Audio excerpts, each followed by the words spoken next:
Everybody, and thank you 361 for inviting me to share some thoughts about the subject which is so hot nowadays. It's all about our burgeoning and growing cities and what do we do about them. So I just want to use this as a kind of a curtain raiser, a curtain opener, that the becoming of the city is the result of a subliminal dialogue between its vision, which some people come forth, they plan a city, they have an idea, and its inhabitation, and the way we as citizens go and inhabit the space that is being created in the name of that vision. And so you, as an architect, as we are talking about designers of the built environment, as an architect, you're also a citizen. And as a citizen, you're an architect because you make the city that comes into being. And so if this was Chandni Chowk that was laid out at the time of Shah Jahan in the center of Delhi, of the old city of Delhi, it started out like this, and then after some time as people began to use it, they did it in their own way, and they populated that space to create its own specific environment. And when the grand ideas of Lachan's Delhi formed the Connaught Circus in this case, well, today it is now being given life by people who inhabit it in their own way. Not always too much in sync with or fully understanding what the vision had been, but be that as it may.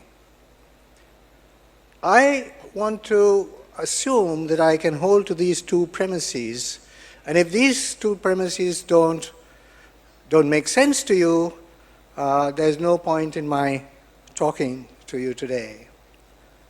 The first one is this, that I believe that the purpose of an urban development is the equitable distribution of wealth and opportunity. Urban development is an engine of equitable social and economic development. Somehow when people talk about urban development, they say infrastructure, they talk about real estate, and they talk about all kinds of things which are about the growth of wealth in the city, but they don't talk about how the manner in which the city will be designed to grow must fulfill the purpose of equitable distribution of wealth and opportunity. That's my first premise. The second premise is that the direction and modes of urban development must lead towards a low-carbon urban living, which is safe, comfortable, and dignified. They must not lead to an increasing carbon footprint urban living. This is the second premise. And if anybody disagrees with that, I think we can have another discussion, but what I'm going to say is based on these two premises. And my talk is in, say, 3 parts, but embedded in those 3 parts are 4 hypotheses. The first hypothesis is that sustainability and affordability converge, that they are interlinked and they support one another. So the concept of sustainability is not something which is unaffordable, something that we seem to have got from the highly technologized notion of sustainable design that comes from the developed world. But if you really look at it closely in our part of the world, I would argue that sustainability and affordability converge. The second hypothesis, and I think it's more a thesis now than a hypothesis because one has done sufficient work on this, is to say that a high density, low rise, small to medium grain morphology of the city is its optimal form from the economic, social, as well as an environmental point of view. I call this the DNA of a low-carbon city. It's a small grain. That means the projects are not huge and can be done in bits and pieces. It's low to medium rise. That means about 4, 5, 6 stories. 4 stories is about the average. 5 stories maybe the average. And it's compact, it's high density. The third hypothesis is that it is possible that the existing city, which has fallen into environmental distress, can systematically and progressively evolve towards sustainability in the future. And we make an attempt to think about that as a possibility, because sometimes we have so much despair about what's happening to our big cities. And the last one is, I think, is still a hypothesis, very contested. And it says that the conception of the city as land for exploitation of land rent through real estate must be disciplined by the environmental imperative. That if we are not able to overcome the force of the so-called city economy by being real about what sustains life, the environmental imperative, we are not going to have sustainable cities. This is some very important work that was done prior to the COP21 meeting in Paris, where all the world agreed on trying to pursue low carbon development. And what it says is, this research, that if you were to be democratic about your carbon allowance, you'll find if you don't want to have 2 degrees rise in centigrade, average temperature rise globally, if you want to be below that, that each one of us is entitled to 4 tons of carbon dioxide emissions per annum. All right, so that's a kind of a global budget, democratic budget. What you see in the blue line at the top is what is happening in the developed world. And we are already in 2017, 2018. And what this chart is saying, that from its present level of approximately 12 tons, you have to plummet down within the next few years to 4 tons, all right? Because the argument is that if you don't use this window of opportunity to bring down global emissions to this level, you cannot get out of rapid and disastrous climate change. If you look at the red line, which is countries like ours, we are rapidly going up. And we have to make sure that we don't exceed the 4 tons line. And even if you look at the poor countries, they're also, so it's like sub-Saharan Africa and very poor countries, they're also beginning to rapidly rise in their consumption of fossil fuels and the emission of carbon dioxide into the atmosphere. It's an important thing to bear in mind. This 4 tons per person per annum is our allowance, and we cannot exceed it. Cities are incredible generators of economic growth and well-being. Yet, they are also inequality traps. Cities are incredible generators of billionaires and well-being. Beggars. Yet, they are also inequality traps. Potential. Shall I just wait for it to finish and then I come back? Billionaires and beggars. Higher readings than the national average. In 9 out of 10 countries studied by the housing and transport are poorly planned, they can increase segregation of labor markets and restrict upward mobility for city dwellers. With more people living in cities all the time, especially in Asia and Africa, it is crucial cities do not become drivers of inequality. Okay, I'm sorry about that overlap. There was somebody playing from that end, and I also played on it. But anyway, the message here is very clear, that the way we are at the moment pursuing the development of the city, our vision, so to speak, the planner's vision of the city, is driving us into this economic disparity trap.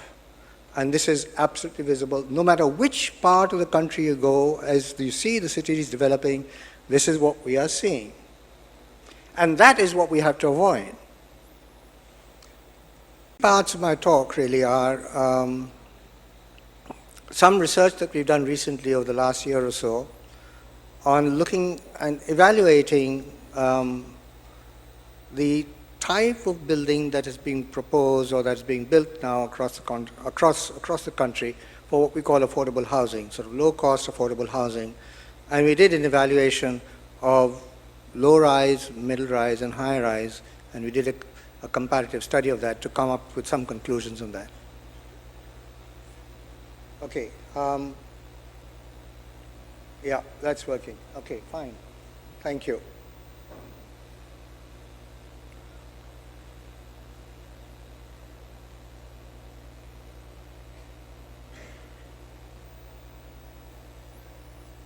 It's not responding. Sorry.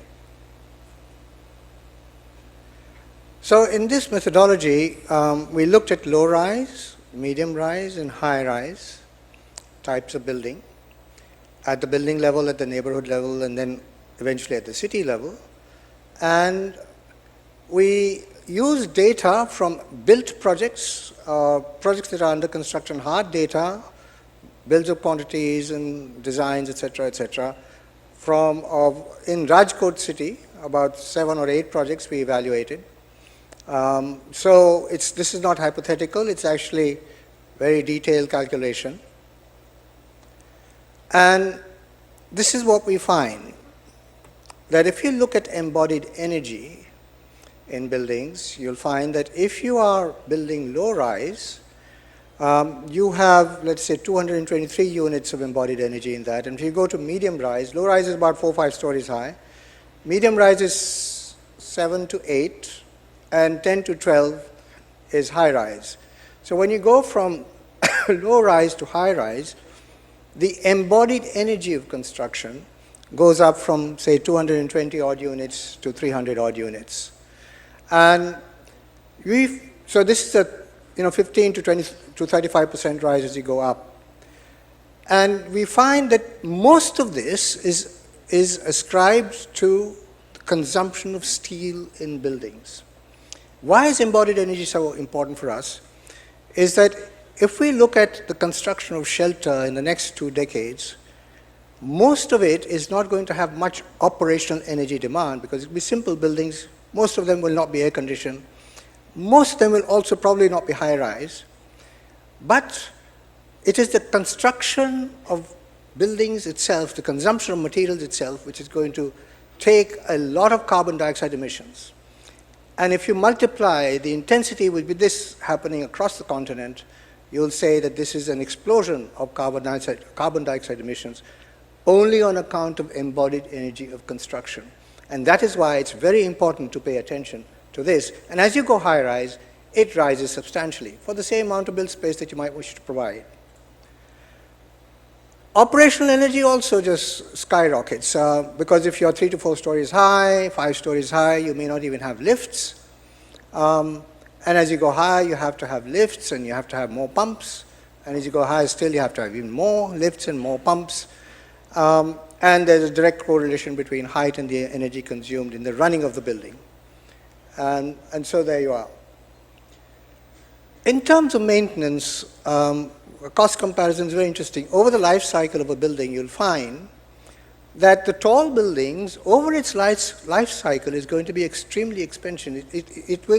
It'll cost you about 10 times as much as a building which is 4 or 5 stories high, because of the electromechanical equipment that would need to be changed, and the external facade or the external envelope maintenance itself becomes extremely complicated and difficult in tall buildings. They eventually require demolition, which is a huge loss of resource. But the maintenance cost really makes them unaffordable. Very interesting finding. We found that if you were able to devote a certain percentage, around 60 to 70% of the roof space to catch the sun with solar photovoltaics, then you can meet the energy demands of, well, you can meet 80% of the energy demands of those houses that are located beneath that roof if it's 4 to 5 stories high. And obviously, as you go taller and taller, you'll find that if you are 10 to 12 stories high, you cannot hope to meet more than 30% of the energy demand of the houses below. And this is talking without air conditioning at the moment, just basic needs. So if we are talking about a low carbon future, and if you're talking about moving from fossil fuels to renewable energy forms, and if solar energy is going to be one of our major sources of energy, there's a clear indication here that a 4 to 5 story high type of urban development is going to put you in a jolly good position to be low carbon in the future. Another statistic, I think people in Mumbai know this only too well, that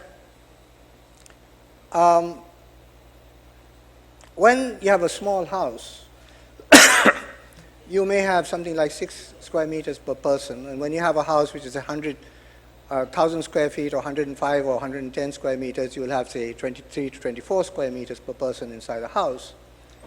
So in small homes, where there are lots of people living, the inside of the home is simply not sufficient. This has to be complemented by space immediately outside the home, accessible space, which is in addition to the living environment of the home itself. And here, if you're 4 to 5 stories high, you can either go down to the ground, you can come out on the balcony, and you can go to the rooftop. The rooftop can be a common space that can be enjoyed by people living. And that becomes an available recreational living space to people living in the small houses in 4 to 5 story construction. And of course, that possibility diminishes as you go taller and taller. And this is what we find. I mean, I don't need to emphasize that point. It's very clear. The taller you go, the less likely you're the lesser the likelihood of your having sufficient space for each member of the families living inside those small homes. This may be a marginal point, but it all adds up that as you build taller, more of the floor area is claimed by fire escape staircases, the services, and the thicknesses of the structure that has to support the taller building. So your efficiency of built-up space actually reduces and therefore increases its cost. If you put all these factors together, you'll find, you look at the chart on the right-hand side. If you look at open area per person, embodied energy efficiency, operational energy efficiency, solar roof potential, carpet area to built-up area ratio, construction cost itself, it goes up 15 to 20% as you go taller, construction time, maintenance affordability, and very important, disaster and breakdown resilience. If there's an earthquake, if there's a power outage, if there's water shortage, which type of building are you going to be able to manage better in? A 20-story one or a 4-story one? That's an obvious answer here. Low rise is definitely the answer. People say that we have to go high rise because we don't have enough land. And I think that's the biggest myth that we've been sold. If you analyze it carefully, look at any master plan of any city, do a careful analysis, and you'll find that at 4 to 5 stories high as an average height of buildings, especially the residential spaces, you're able to accommodate all the families, all the projected population within the space available. It doesn't really increase the demand on land that much compared to high-rise development. Some work was done by Charles Correa about 3 to 4 years ago, which he published. It was very well argued. It says that after about 8 or 9 stories high, there's no way you can actually improve the effective density of land use, because all the other complementary facilities also have to be provided when you stack people up vertically. And he's not talking about the environmental thing, just pure arithmetic. So maybe you need 10 to 15% more land if you want to build low-rise, high-density, but not much more than that. And there are many ways, if you look at the existing bylaws, whether it is mixed land use or setbacks or the space that is required for access by fire engines or width of roads. You know, in Mumbai, you cannot show a shop in your development if it doesn't have a 12-meter road in front of it. It won't get passed. This is near Mumbai, in Maharashtra. Incredible rule. Just wasting space, increasing the cost. And then we're talking about shortage of land. I think these need to be revisited. I mean, this is Vishwanath's topic. about at the small grain how you can manage water, and we have found that the culprit that comes in the way of being able to receive water and store it or to reach out the ground level is the hard surface on the ground. And that is caused by a demand for privately owned motorized transport. And all regulations across the country are still forcing us to provide more and more parking space and more road space to take care of these private vehicles. Whereas, once again, we find that if you go to 4 to 5 stories high, and if you use a stilt system under which all the parking can be located, you actually have an optimal urban form from the water point of view.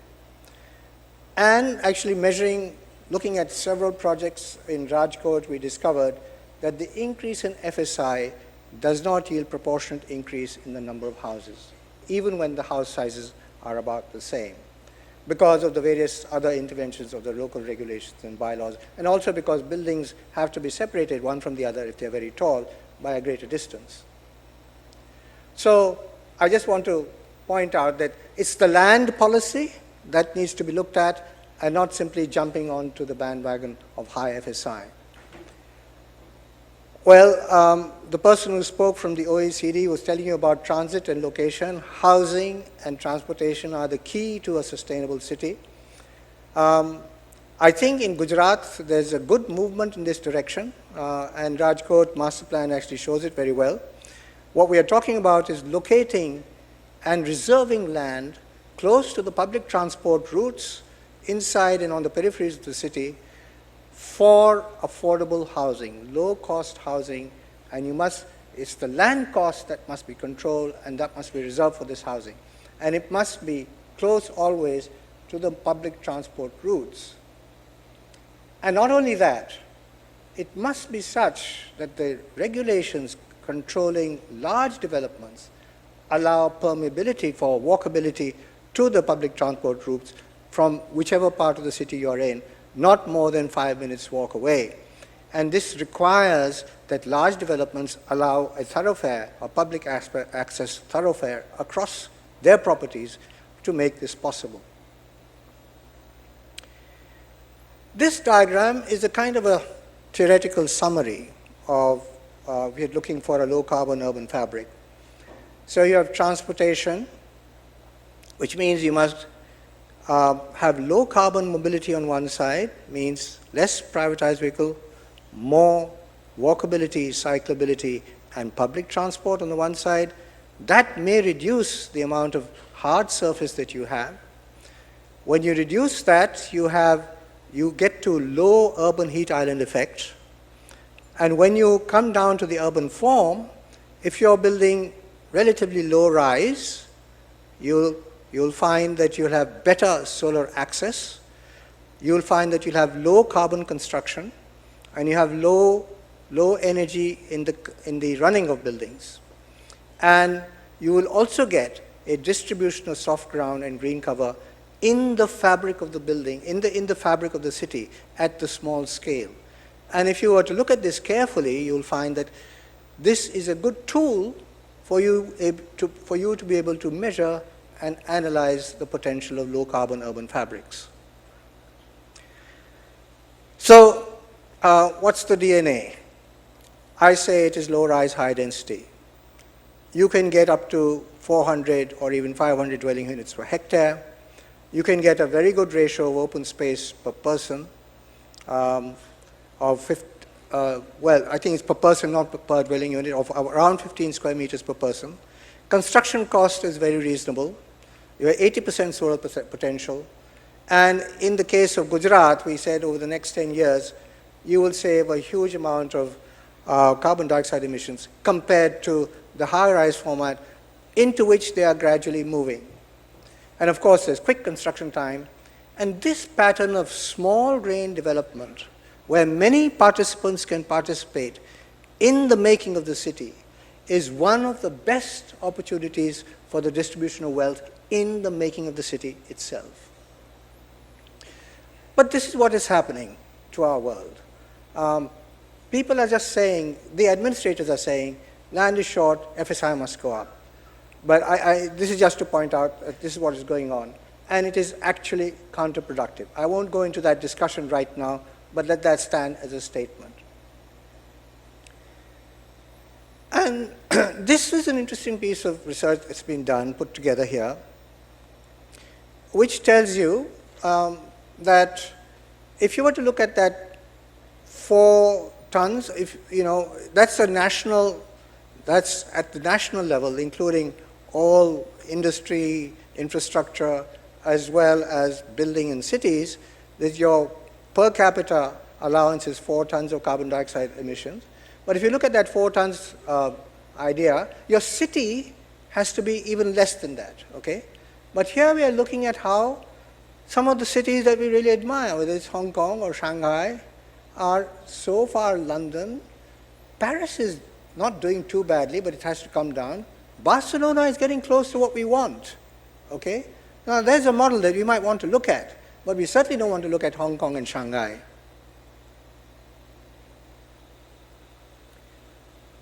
Now, let me come on to something else. This work was done a few years ago, maybe 7, 8 years ago, and for a living city design competition. And we tried to imagine whether one of the most awful parts of Delhi can be brought back to sanity. And this is some speculative work that we did. We said that top-down centralized governance simply doesn't work because there are so many inconsistencies across policy and its implementation, the legal framework and the ground reality. The state, the community, and the individual relationships are so fraught with all kinds of conflicts, and that the city infrastructure plan never gets properly executed. And so this is a conundrum of the integrated plan in an abstract, ideal world. So we recognize that reality, but we also say that what we experience in the city, ourselves as citizens, is its truth, and can we use that as a starting point? And so we said we'll pick a part of the city which represents what is happening in much of our city, this is in Delhi, and from that ground, let's see if we can make an intelligent evolution. Can we project that?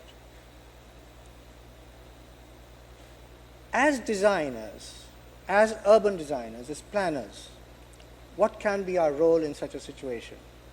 I think we can play the part of designer of a physical realm as a critical agent in this enabling process, somebody who can think about things and come up with possible solutions, and to consider even these part solutions as hopeful ideas that can be tested, and to keep connecting these hopeful ideas into symbiotic entities, connect one with the other so that one reinforces the other, and then to construct a vision of a quality of life as a physical reality that might emerge from such a process. So even if we are doing hypothetical work, I think this is very important to do and to project to society and to project to policy. Well, what were the strategies that we found? The first was something that we heard in the earlier sessions, is to try and reclaim the drainage paths that are embedded in the city, reclaim them, and around those drainage paths recover the original ecology, because that's where you can then have the edges of the drainage paths getting more moisture, and you can recover some of the original ecology. And you can convert those spaces into recreation spaces, another way of bringing you back into connection with nature.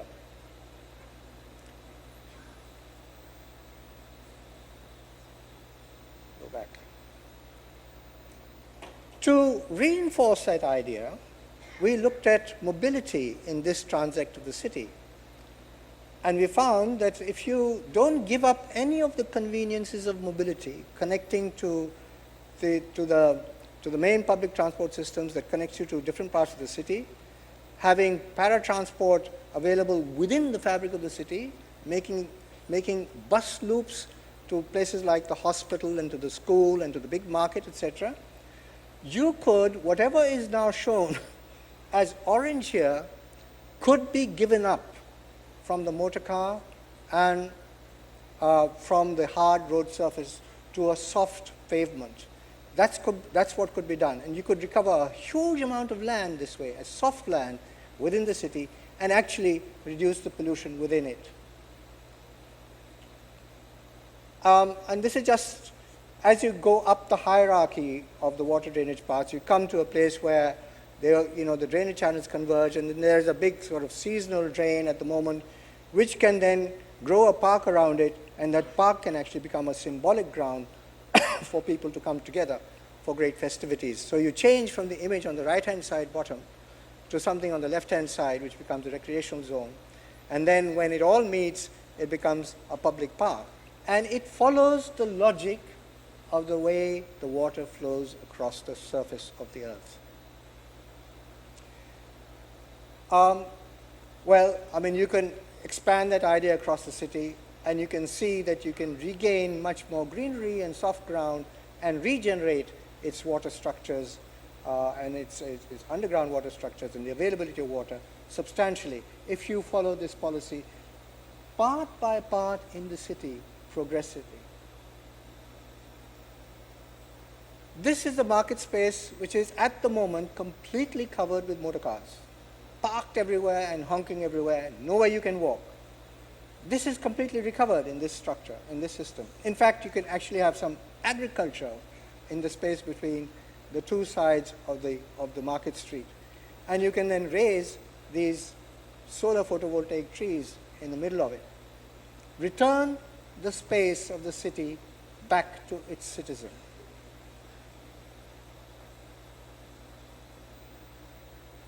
We are stuck. Oh, okay. It so happens that slum habitations, even in the part of the city that we looked at, actually are located on top of the natural drain and block the natural drain.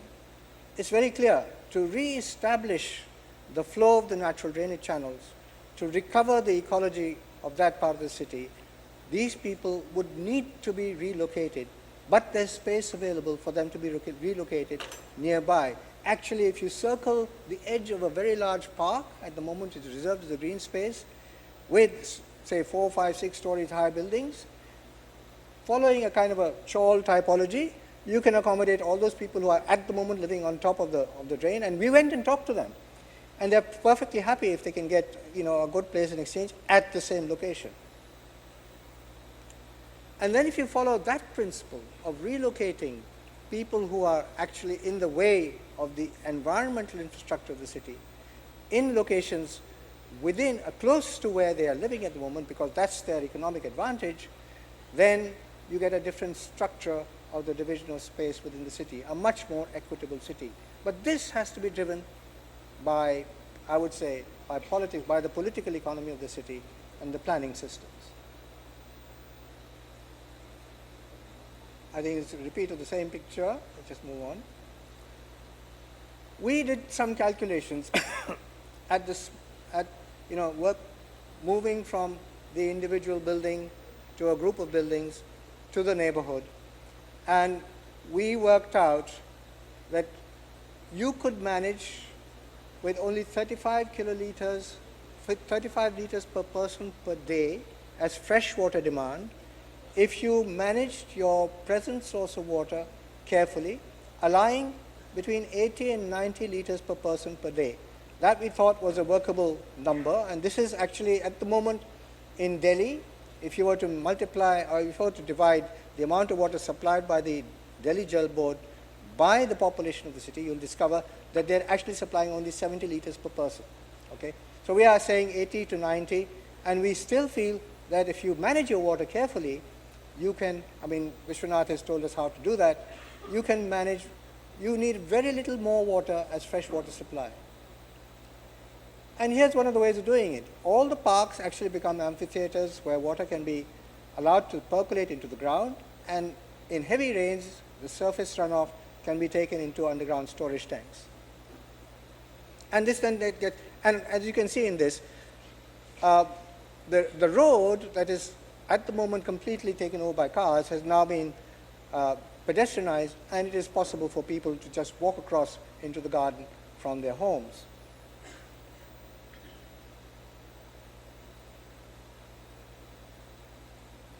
something not working. Can you point at the Sorry?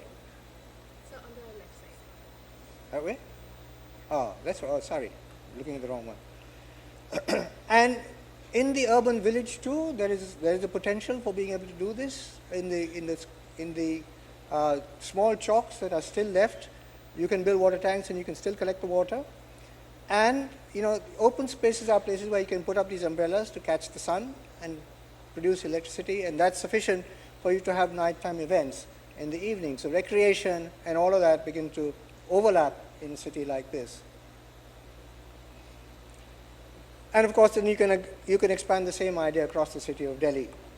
And we feel that you need to depend on the river Jamna and the distant sources of water like the Ganga Canal from where water comes for only 30% of the water supply that is needed for the population of Delhi.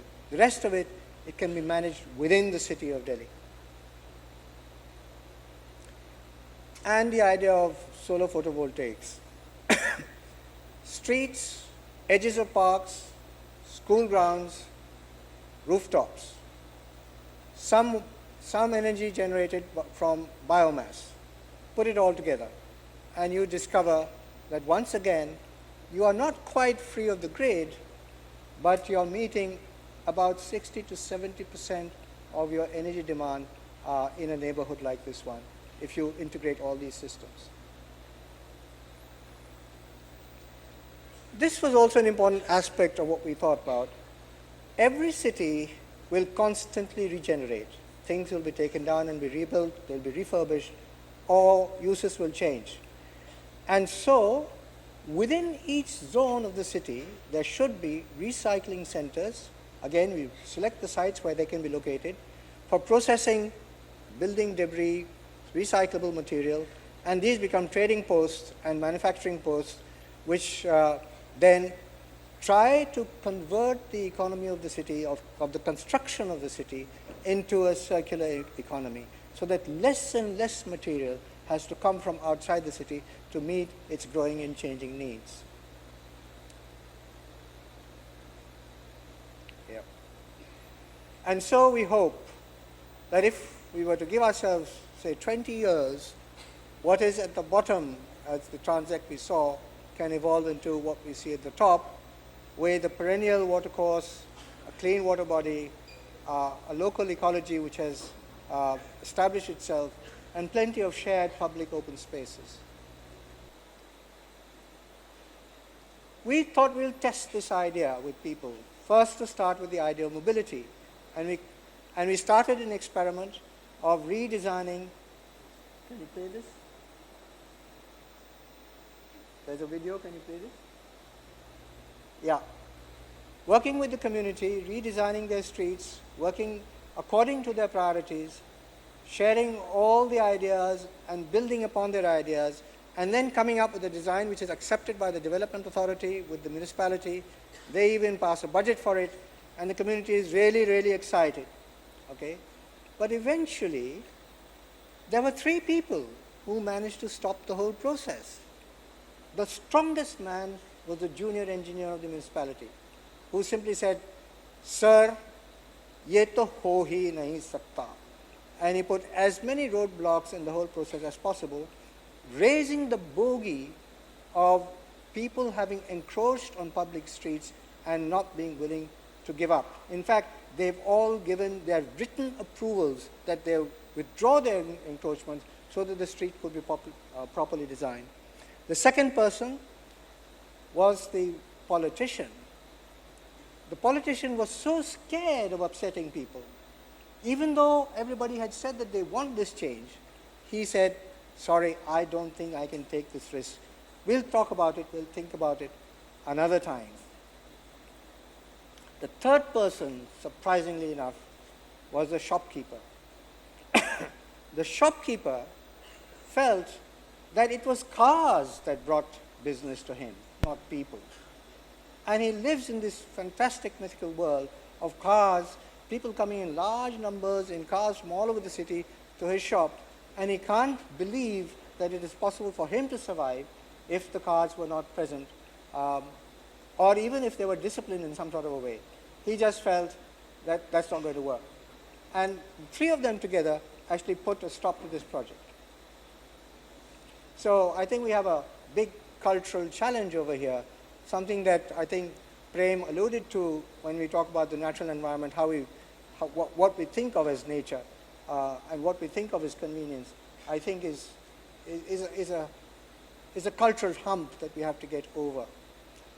So I've just got this picture of the cities that many of our corporators, our political leaders, our big business people visit to learn from. I don't even want to name them. You all know what these cities are. But these cities embody what I call the three sins of the unwise citizen. They embody the dependence, not so much Hong Kong, but the other two do. They embody the dependence on the privatized motor vehicle. They embody the dependence on air-conditioned space as the norm. And they embody the idea that you have to go high-rise in order to build a city. And the three things put together produce a vicious cycle of rising temperatures, more pollution, and greater consumption of energy, and therefore inevitable climate change. Coming back to the gentleman from OECD, why do we see this juxtaposition? Very well-to-do, high-rise, high-density development, obviously built on very high prices of land, which are unaffordable by the people who have to squat illegally. Why does it happen in all parts of the world? This is Lagos. This is Mumbai. Let me then summarize. I think that the commodification of the built space and land as the primary determinant of urban development produces a high carbon, low resilience urban morphology, and it produces inequity. That is the trap that we are getting into. If this is not addressed centrally by the planning disciplines and our political machinery, we don't have a hope in the future. For a sustainable, low-carbon, resilient future, we must have that the planning of cities be founded on the limiting principles of ecological systems and on the enabling principles of inclusive socio-economic growth. That small grain, compact, high density, low medium rise, gross FSI not exceeding 1.5 are the dimensional characteristics of the city morphology that will work. The integration of cultivable land, minimizing corridors for motorized transport, and assured solar access over the built fabric forms a spatial network of the city that will work. And a circular economy of decentralized and nestled hierarchy of material, energy, and water flows will be, let's say, the theory of design towards the future of sustainable cities.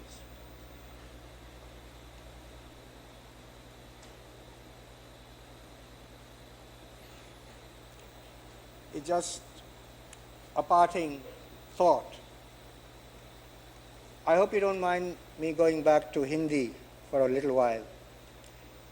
This is my invitation to the citizens of Delhi. Delhi वाला सबको दावत देता है, आओ इस चांदनी बिछौने पर ऐसी संगत बिठाओ जिसमें सब एक दूसरे के आमने सामने बैठे हों, जिसमें कोई भी नज़रअंदाज न हो सके, जिसमें कोई गेट न हो, कोई बैरियर न हो. हमारे यहाँ एक कश्मीरी दरवाज़ा है, वो भी खुला हो आम जनता के आने जाने के लिए. जिस बिछौने पर बाग बगीचे सजाए जाएं, ना कि उनको पहियों तले कुचला जाए. गली कूचे और बाज़ार का मज़ा दादा और मुन्नी को लौट आए. जो कि होता था किसी ज़माने में, जिसकी नदी में तैराकी दौड़ लगाएं, people should be able to swim in our river, जिसकी चांदनी बिछौने पर, जिस चांदनी बिछौने पर तारों भरे शांत आसमान के तले सब चैन की नींद ले सकें. This is my invitation. As a child, I slept on the roof and watched the stars, and it was beautiful. We have destroyed our life in our city. I hope we can recover it. Thank you very much. Okay. I can answer from here in case there are any questions.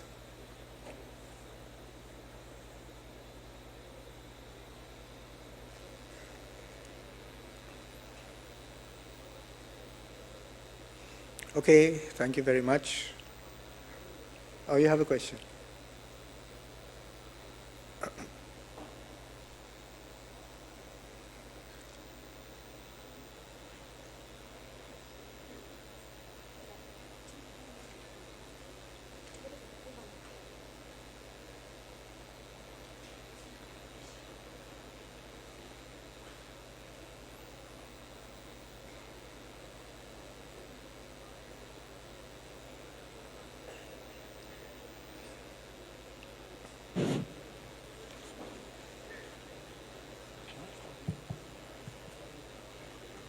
Thanks a lot for the wonderful sort of overview of things and insight into all these things. What the questions that come to our mind as practitioners and of some of us who are looking at the city a little closely is then this whole issue of FSI being defined, which generates the morphology and the height in a city. Yeah. What is this concept we have seen of FSI? It's actually connected to a specific plot. The FSI is ascribed to an area in the city and plots in a city, an area in a city. Yeah. So when we say FSI of 4 or FSI of 1.6 or 1.8, I'm giving you an example of a city of Baroda where developer has a site and he has the option to build high-rise on the same land at the FSI of 1.8, or do structures like what you say, stilt plus 3 and 4, and he can do either or.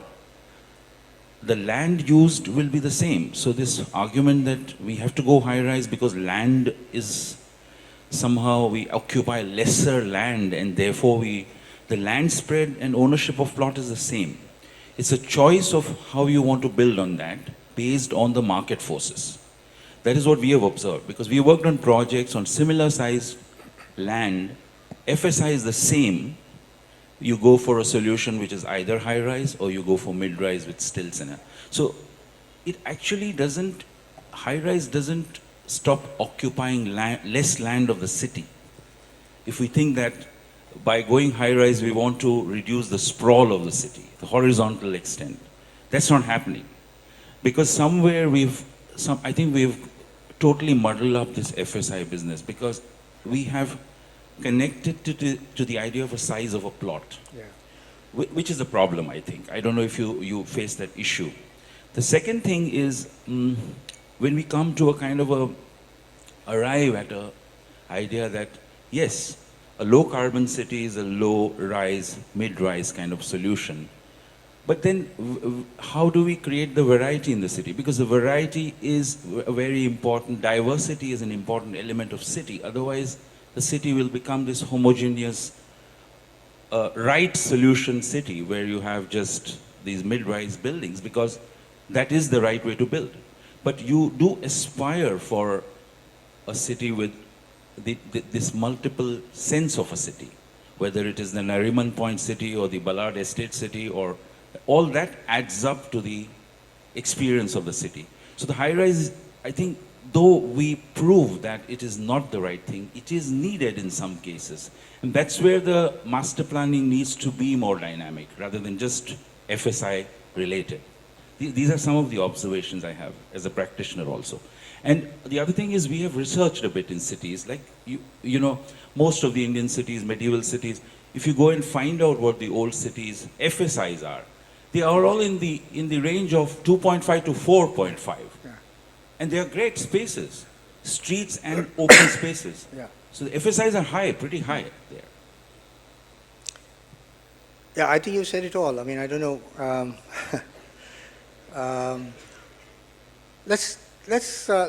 want to reflect on your first thing about maybe this is a kind of a lifestyle choice people are making, market demand, you call it, right?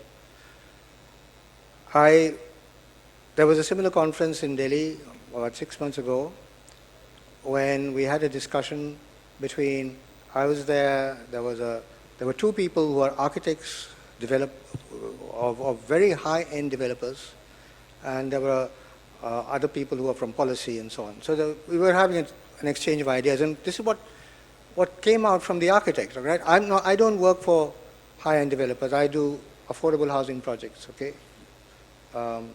Houses that will be sold at, 5, 6, 7, 10, 20 lakhs. I do only that kind of work. I don't do high-end work at all. So what this gentleman said was that in all the projects that they have done up to now, this is IREO, by the way, the ones that were 5 stories high got occupied in a jiffy. The moment they were built, they were occupied, and life took on. And they were built quickly, they were sold quickly, they took on a really wonderful life, and people loved them. Okay? The ones that are high-rise, they take long to build, they take a lot of money. The financing cost of building high is huge, as we know. And they take a long time to occupy. And that is where they find that half the houses bought are not for people to live for themselves, they're investing in it. They're investing in built space. They're not investing in a home. So it is the builder lobby, through the work of our incredible visualizers, who have sold this dream of the great penthouse and the great views. And then where are the great views if you are looking out of the window and you just see the same thing across, 20 meters across the same 11, 20-story thing standing right in front of you. You can see it in Mumbai, you can see it in Greater Noida, you can see it everywhere. So I think we, as a professional group, have to express or show the potential of the alternative. All right? And the fact that in the nicest cities of Europe, Paris, Berlin, Amsterdam, you go, Barcelona, you go in nicest cities of Europe, it is actually low-rise, high-density, and there's all the variation and variety that you could ever dream of. Every house, every building is different. All right? Each one speaks to you in a different way, and it's being renewed constantly. Something is being taken down, something is being rebuilt, and so on and so forth. So you cannot say that it is because of variety that you have to build high-rise. If you do a careful analysis, maybe of transportation systems and so on, you'll discover that maybe where you have the big transportation hubs, maybe commercial space needs to be concentrated there, and that could be high-rise.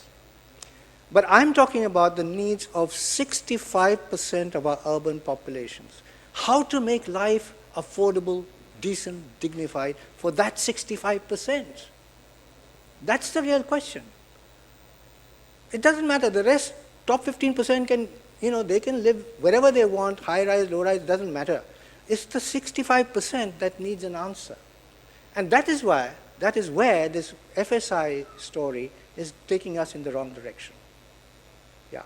Did I respond to your point?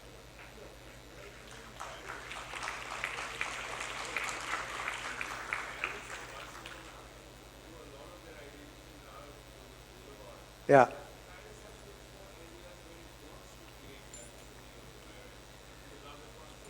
Yeah, La Défense. But they've stopped it, They've stopped it. No more. No more. That was Pompidou who did it, or whoever. These are political gestures. the big political gestures. They stopped it because I think the sense has dawned on them. This is not a low-carbon city. So everything has some rules, like democracy, there's a rule. So low-carbon city will have some rules. It'll tell you that, okay, occasionally it makes sense to concentrate a lot of development, and you may have to go higher rise, more intensive. But if you analyze that graph that I showed you about different cities, if you really analyze it, you'll find that Vancouver, which is considered to be one of the most livable cities in the world, is actually got the highest carbon footprint. And it's 5 times our budget, 5 times our budget. It's not a model to follow. Just to add a comment on the FSI thing, one thing that doesn't get talked about in the Indian situation is, there's a section of the real estate lobby which says that in many global cities, we have FSIs that are far higher than what we have. Here 3.5 to 4 is considered high, whereas you have cities at 20, 30, and numbers like that. But what's not talked about is the difference between peak FSI on a single plot and FSI averaged across the city, absolutely. And the difference between those two numbers. Because when there's a high difference, it shows an investment in public space. Correct. So like the island of Manhattan, which has those kind of high numbers at peak FSI, has an average FSI that's well below 3. Yeah. But that's because they have Central Park, Riverside Park, they have 20-foot sidewalks. So this discussion is not happening in India. Yeah. I think that's an important point. You have to look at global FSI, and what we do. We need to do a project, which looks at the economics of land, the density, FSI, and environmental impact, and then look at what comes out of it in terms of social space, the cultural aspect of the cities. That project hasn't happened yet. I think we need to do that. Okay. Good afternoon, sir. Yeah. I have a question with regard to Delhi. Yeah. We have expanded Delhi, and when new development areas like Dwarka has come in, why have we been not able to address the environmental and the social livability of the space?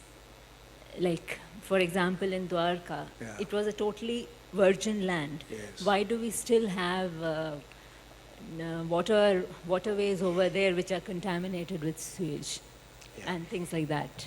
Like that, the livability index for even if you did low-income housing over there or for middle-income housing, the livability index is pretty low. Yeah, you're right. Why doesn't it happen? Well, I think it is because in the theory and practice of planning and planning regulations, we don't have a sensitive enough understanding of social and environmental factors in the making of cities, in the way cities will come into being, in the way cities will grow. We don't have that. It's not built into our planning system. Our town planners don't know that theory. They don't know how to convert it into practice. They are actually following 1950s town planning norms that were developed in Britain. That's what they're following even today. And I think it is the paucity of the town planning theory and practice in our country, which is partly, significantly, I would say not partly, but significantly responsible for the patterns of development that we are getting. They tend to be very arithmetic, not systemic. They tend not to know how to understand the complexity of how environmental factors, social and cultural factors, and the developmental factors of the city interplay, and how to devise the infrastructure of the city, the planning norms of the city, to enable that to happen in a wholesome manner. I don't think they have that theory. I just want to spend 1 minute explaining an important thing. have you seen in any master plan of any city, no matter how recent, in our country, which has a plan for what will happen to the migrants coming into the city below the income level of 15,000 or 20,000 rupees per month as a household? What will happen to them? Where will they come? Where will they stay? How will they be part of the city? What will make it affordable for them? What will give them dignity? Is there a plan of the city which says anything about that? There isn't. We're simply not confronting the issue head on. Therefore, land policy and a grain of the city which remains affordable for 60% of the population has to be the way the city must grow. Okay. Thank you, Thank sir. you.